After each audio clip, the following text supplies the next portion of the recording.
সুপ্রিয় শিক্ষার্থীরা যারা নবম দশম শ্রেণীতে পড়াশোনা করছেন অর্থাৎ এক সময় এসএসসি দিবেন সামনে, তাদের জন্য আজকের এই ভিডিও। আজকে আসলে আমরা অনেক কিছু শিখবো, ব্যাপারটা এরকম না। আজকে আমরা ইংরেজি দ্বিতীয় পত্রের বিশেষ করে মার্ক ডিস্ট্রিবিউশন এবং সিলেবাস এই ব্যাপারটা নিয়ে আমরা আলোচনা করব। পরীক্ষা পদ্ধতি কেমন কেমন টাইম পাবেন, কোন কোন টপিকগুলো পড়তে হবে, কোনগুলোকে গুরুত্ব বেশি দিতে হবে, এই টোটাল ব্যাপারটা নিয়ে আমরা আলোচনা করব। সো আজকে অনেক কিছু না শিখলেও আজকে টোটাল একটা ধারণা পাবেন যে আপনাকে কোনগুলোতে কীরকম ফোকাস দিতে হবে, কীভাবে পড়তে হবে ইত্যাদি ইত্যাদি। যদিও ইংরেজি বিষয়ের জন্য আমাদের আইটেক স্কুলে অনেকজন ইনস্ট্রাক্টর রয়েছেন, তাদের মধ্যে আজকের এই ভিডিওতে আমাদের সাথে কন্ট্যাক্ট করছেন ইনস্ট্রাক্টর ইউনুস স্যার। তাহলে চলুন আমরা মূল পর্বে যাই।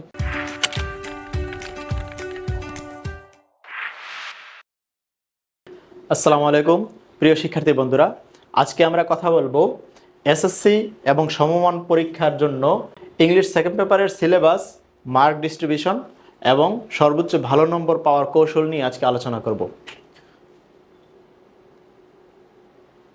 আমরা জানি ইংরেজি দুইটি সাবজেক্টে বিভক্ত, ইংলিশ ফার্স্ট পেপার 100 মার্ক এবং ইংলিশ সেকেন্ড পেপার 100 মার্ক। ইংরেজিতে এই মোট 200 মার্কের মধ্যে 160 প্লাস পেয়ে এ প্লাস পেতে হয় দুটো সাবজেক্টে মিলে। এর মধ্যে ইংলিশ ফার্স্ট পেপারে 100 মার্ক, ইংলিশ সেকেন্ড পেপারে 100 মার্ক। আজকে আমরা কথা বলবো ইংলিশ সেকেন্ড পেপার নিয়ে। ইংলিশ সেকেন্ড পেপারে টোটাল 100 মার্কের মধ্যে দুটো পার্টে বিভক্ত। পার্ট এ হচ্ছে গ্রামার, যেখানে বরাদ্দ রয়েছে 60 মার্ক, এবং পার্ট বি হচ্ছে রাইটিং পার্ট, যেখানে রয়েছে 40 মার্ক। এই 60 এবং 40 মিলে 100 মার্কস আমাকে টোটাল 3 আওয়ার্সের মধ্যে অ্যান্সার করতে হবে। ঠিক আছে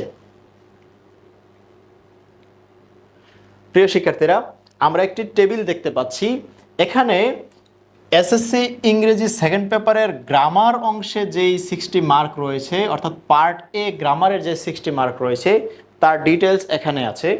এখানে নাম্বার 1-এ আছে fill in the box with words with change. এখানে পরীক্ষায় ঠিক এইরকম একটি কোশ্চেন দেয়া থাকবে, যেখানে বক্সের ভিতরে অনেকগুলি ওয়ার্ড থাকবে।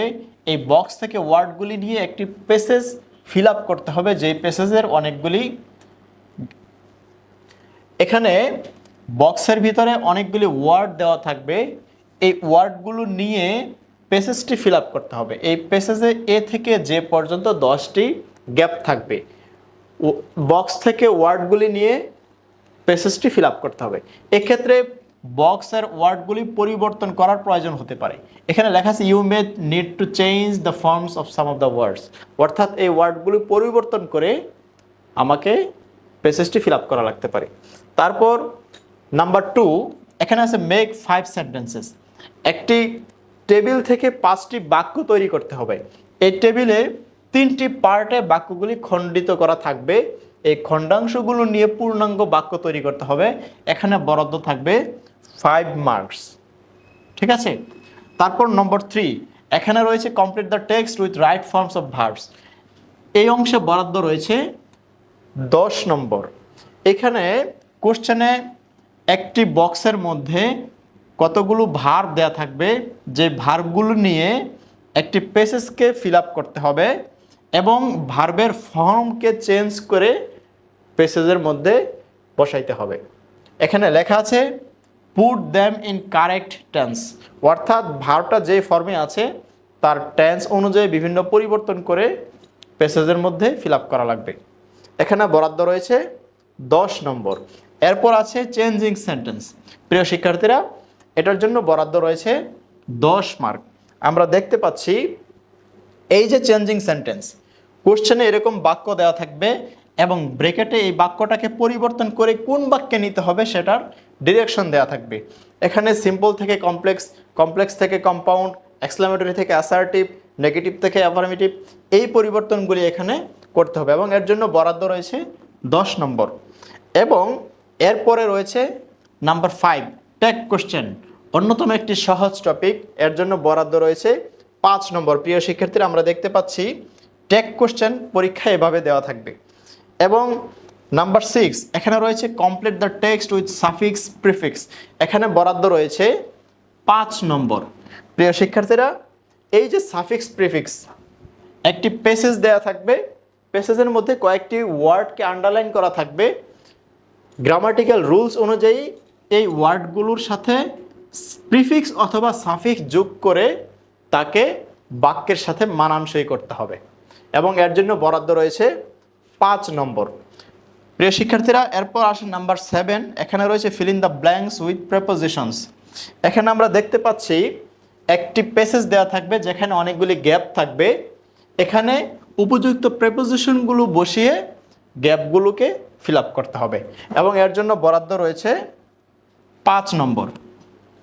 এবং নাম্বার 8, এখানে বলা হয়েছে complete the passage with connectors, অর্থাৎ কানেক্টর দিয়ে প্যাসেজকে কমপ্লিট করতে হবে, যেখানে বরাদ্দ রয়েছে 5 নম্বর। এখানেও ঠিক সেম, একটি প্যাসেজ দেওয়া থাকবে, অনেকগুলি গ্যাপ থাকবে, গ্যাপগুলিতে কানেক্টর বসিয়ে অর্থাৎ কনজাংটিভ ওয়ার্ডস বসিয়ে ফিল আপ করতে হবে। এবং সর্বশেষ হচ্ছে নাম্বার 9, যেখানে বলা হয়েছে ইউজ ক্যাপিটালস অ্যান্ড পাংচুয়েশনস, অর্থাৎ একটি প্যাসেজ দেওয়া থাকবে, যে প্যাসেজের উপযুক্ত শব্দগুলোকে ক্যাপিটালাইজেশন করতে হবে এবং পাংচুয়েশন মার্ক উপযুক্ত জায়গায় বসাতে হবে।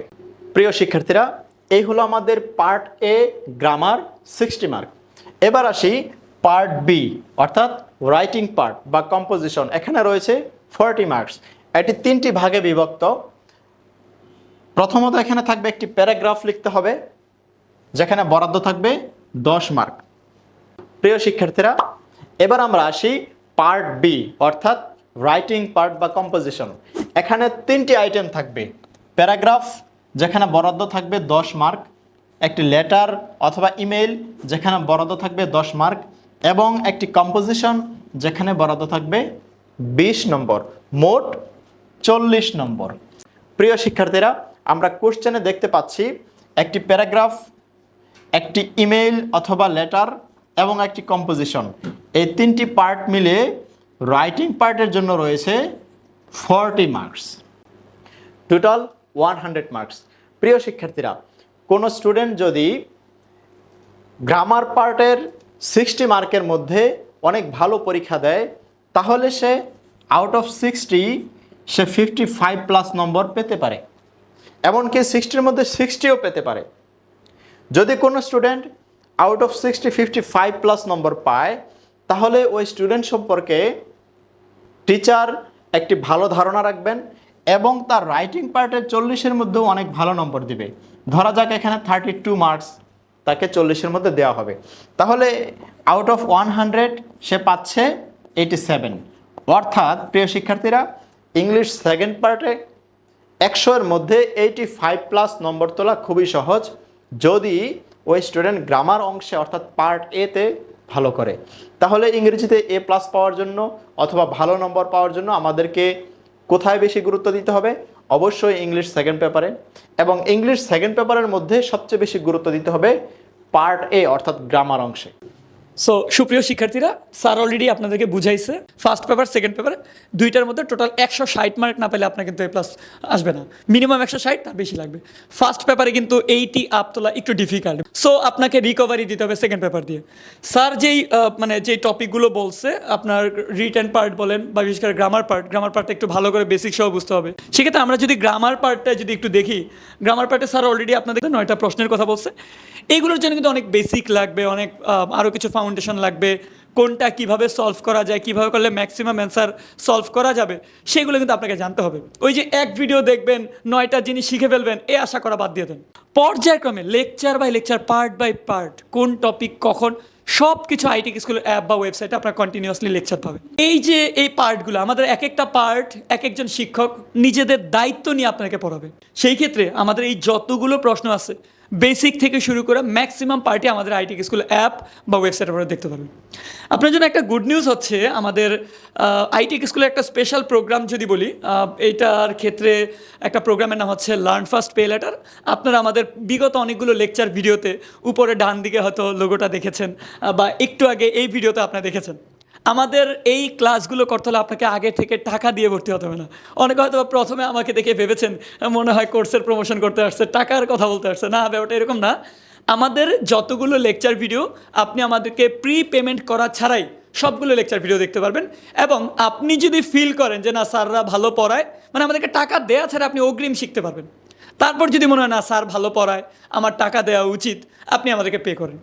আচ্ছা, আরেকটা গুড নিউজ হচ্ছে আমাদের যে নির্ধারিত ফি, সেই ফি যদি আপনার কাছে বেশি মনে হয় যে না আপনার আর্থিক অবস্থা সমস্যা, অথবা আপনি মনে করতেছেন যে না আপনার পেমেন্ট কম দেওয়া উচিত, যে যা শিখাইছে এত টাকা ফি হওয়া উচিত না, আপনি প্রাইস ওভাররাইড করে আপনি পে করতে পারবেন। ক্লিয়ার? সো যেই টাকাটা আপনাকে দেখাবে সেটা থেকে আপনি কমিয়ে পেমেন্ট করতে পারবেন। এখন বলবেন ভাই পে করলে লাভ, কেউ তো পে না করেই শিখতে পারবো। যারা পে করবেন তাদের জন্য রেওয়ার্ড হিসেবে আমাদের কিছু স্পেশাল কিছু ফিচার থাকবে, যেমন আমরা আপনাদের মানে আলাদা মেন্টরশিপ দিব বা গাইডলাইন দিব, এক্সাম নিব, আপনাদের প্রোগ্রেস আরও কনফার্ম করব, আরও কিছু প্রবলেম সলভিংয়ের উপরে ক্লাস দিব, লাইভ ক্লাস দিব, ইত্যাদি ইত্যাদি। সো আপনার জিনিসগুলো শিখতে হলে আমাদের আইটি স্কুল অ্যাপ বা ওয়েবসাইটে যান, গিয়ে ভিডিওগুলো প্লে করেন, দেখেন স্যাররা কেমন পড়ায়। একটা বিষয় আপনাকে এনশিওর করতে হবে, আপনি আস্থা রাখতে হবে। হাসানাত স্যার বা হাসানাত ভাইয়া বলতেছে, ঠিক আছে ভাইয়ের কথা একটু বিশ্বাস করি, একটু ভরসা রাখি।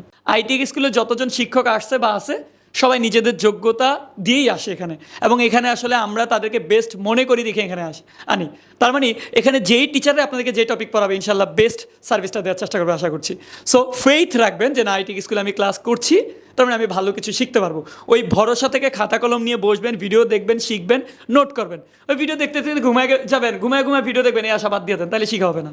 হ্যাঁ, যদি এভাবে আপনারা করেন ইনশাল্লাহ আপনাদের আলাদা কোথাও থেকে সার্ভিস নেওয়া ছাড়া শুধু আইটি স্কুল থেকে আপনার ইংরেজি থেকে অন্যান্য সাবজেক্টগুলো ইনশাল্লাহ কভার করতে পারবেন। সব কিছু শেষ কথা, আইটি স্কুল অ্যাপ বা ওয়েবসাইটে গিয়ে যতগুলো টপিক স্যার আলোচনা করলো, বা যতগুলো মানে এই আউটলাইনে যেই টপিক বা যেই সিলেবাসটা বললো সব কিছুই শিখতে পারবেন। আর যারা আরেকটু প্রিমিয়াম সার্ভিস চান বা রেওয়ার্ড চান, প্রোগ্রেস নিশ্চিত করতে চান, তারা পেমেন্ট করে ফেলবেন। সো পেমেন্ট না করে আগে শিখেন, শেখার পর ফিল করলে আর কি পেমেন্ট করেন। সো অল দ্য বেস্ট, দেখা হচ্ছে পরবর্তী লেকচার ভিডিওতে। আল্লাহ হাফিজ।